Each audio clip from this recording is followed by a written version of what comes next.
Halo semuanya, kembali lagi bersama saya Johan di Jurnal Trading ID. Jadi pada kesempatan video kali ini saya akan membahas kembali untuk update dari pergerakan XOUSD. Jadi untuk XOUSD memang kalau kita perhatikan dia masih sideways dari kemarin ya di tanggal 9, dan kita juga udah bahas mengenai area sideways ini di video sebelumnya karena memang sesuai dengan karakter dari si XOUSD itu sendiri. Kalau dia sudah naik banyak atau dia sudah turun banyak, dia itu pasti akan sideways dulu selama 1 atau 2 hari, atau bahkan bisa lebih dari 2 hari ya, misalnya kayak 3 hari atau 3,5 hari gitu sideways-nya. Baru dia akan menunjukkan target pergerakan yang ada.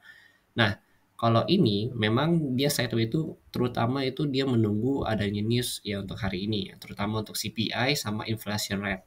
Jadi ini memang cukup ditunggu-tunggu oleh pasar hari ini di tanggal 10 itu juga sudah saya remind di beberapa hari sebelumnya di channel Telegram Jurnal Trading ID mengenai news yang hari ini. Nah, untuk hari ini memang saya tidak ada open trade karena saya lebih cenderung untuk menunggu news yang ada dulu. Ya mungkin nanti malam saya baru ada open trade, nanti akan saya coba kabarin.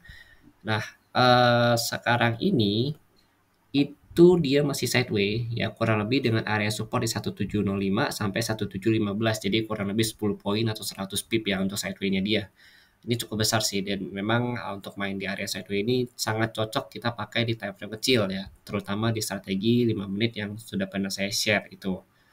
Nah, kalau sekarang ini kita lihat target naik dia paling tinggi masih sama penjelasan saya pada video sebelumnya di 1725 sampai 1731, tapi bisa lebih tinggi lagi kalau misalkan dia breakout dari area sideways ini ya. Mungkin bisa ke 1743 atau 1750 untuk malam ini kalau dia lanjut naik lagi ya.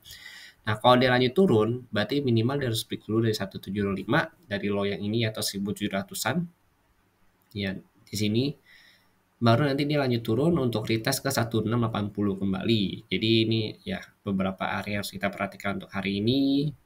Kalau dia turun mungkin terendahnya itu 1680, kalau dia naik tertingginya itu 1743 sampai 1750. Tapi memang kalau saya lihat sih memang dia cenderung untuk melakukan retest kembali ke 1750 ini ya.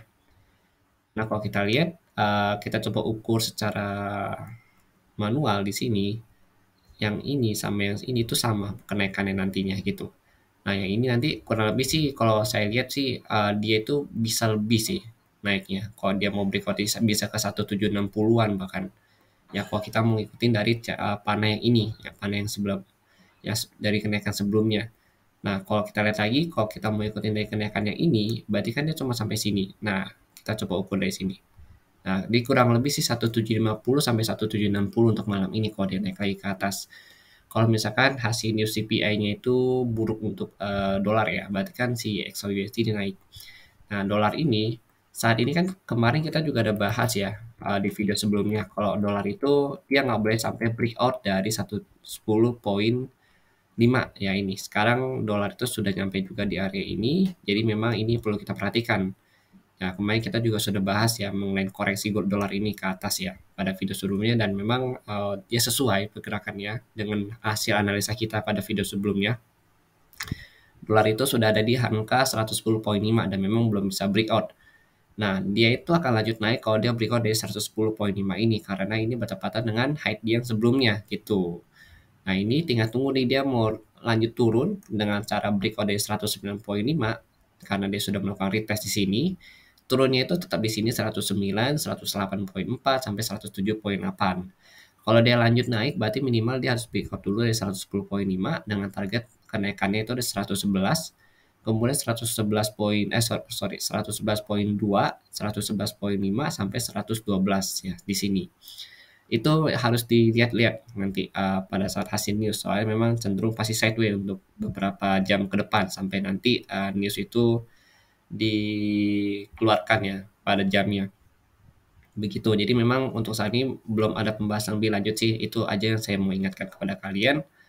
Jadi bagi kalian yang nanti mau entry pada saat news, pastikan akunnya itu dipisah aja. Jadi ada akun news khusus akun untuk main di news satu itu dengan saldo sangat terbatas sekali. Begitu. Jadi itu sih saran saya dan juga pesan saya untuk hari ini.